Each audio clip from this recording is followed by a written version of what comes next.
আজ আমি নবদ্বীপ এবং মায়াপুরে ঘুরতে এসে মায়াপুর থেকে আমরা চলে এসেছি নিমাইয়ের জন্মস্থান দেখতে। আমরা এখন নিমাইয়ের জন্মস্থানে প্রবেশ করেছি। দেখুন কত সুন্দর জায়গাটা। আমি আমার ফ্যামিলি নিয়ে এসেছি, আমার নাতি নাতনি, বড় মেয়ে, জামাই এবং আমরা। জায়গাটা এখানে দেখুন, নিমাই জন্মস্থানের এখানে গেট তৈরি হচ্ছে, এখনো কমপ্লিট হয়নি। ভেতরটা এত সুন্দর, চারিদিকটা পাথর বসানো এবং সুন্দর কারুকার্য করা। যতটাই চোখ যাচ্ছে সবটাই যেন একদম মনোমুগ্ধকর পরিবেশ। প্রচুর বাইরে থেকে তীর্থযাত্রীরা এসছে, তারা দর্শনের জন্য নিমাইয়ের জন্মস্থান দেখতে। আমরাও এখানে ঘুরে ঘুরে সমস্ত জায়গাটা দেখছি, খুবই ভালো লাগছে। সমস্ত টুরিস্টদের জন্য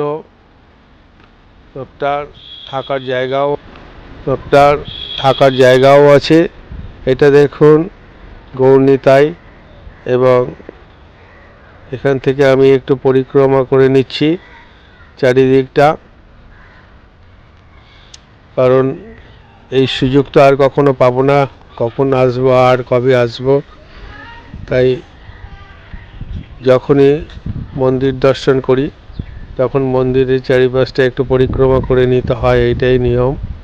যাই হোক, ওখান থেকে এসে আমি আগাচ্ছি সামনের দিকে, যেখানে নিমাইয়ের তার মাসি বাড়ি, এইটা বললে চলবে, মাসি বাড়ি। এখানে নিমাই যে ঘরটাতে ছিলেন সেই ঘরের একটা ছবিটা আপনি দেখুন। এখানে সবাই লাইন দিয়ে দাঁড়িয়ে আছে মাকে দর্শন করবার জন্য। নিমাইয়ের মা, তিনি দেখুন এই ছবিটা, এইখানে কোলে করে বসে আছে মা যশোদা দেবী। আর এই বিশাল বড় একটা নিম গাছ, নিম গাছের নিচে এই মন্দিরটা। আর চারিদিকটা এত সুন্দর পরিবেশ, আমি ঘুরে ঘুরে চারিদিকটা আপনাদেরকে দেখাচ্ছি। এটা মহাপ্রভু, আর এই মহাপ্রভু শ্রী চৈতন্যদেব, সঙ্গে কৃষ্ণ। আর এখানে দেখুন কৃষ্ণের সঙ্গে সুভদ্রা বলরাম এসে গেছে। আর এটা হলো কি ফুলের বাগান, তার এত সুন্দর ফুলের বাগানটা, যার জন্য এটাও একটু ভিডিও করে নিলাম।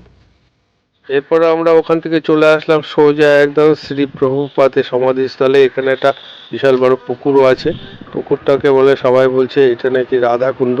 যাই হোক, আমরাও সেটা দেখে নিলাম। এরপর আমরা আস্তে আস্তে প্রভুপাদের মন্দিরের সমস্ত দর্শন করে আমরা এবার আবার আমাদের জায়গায় ফিরছি। কেমন লাগলো ভিডিওটা একটু জানাবেন।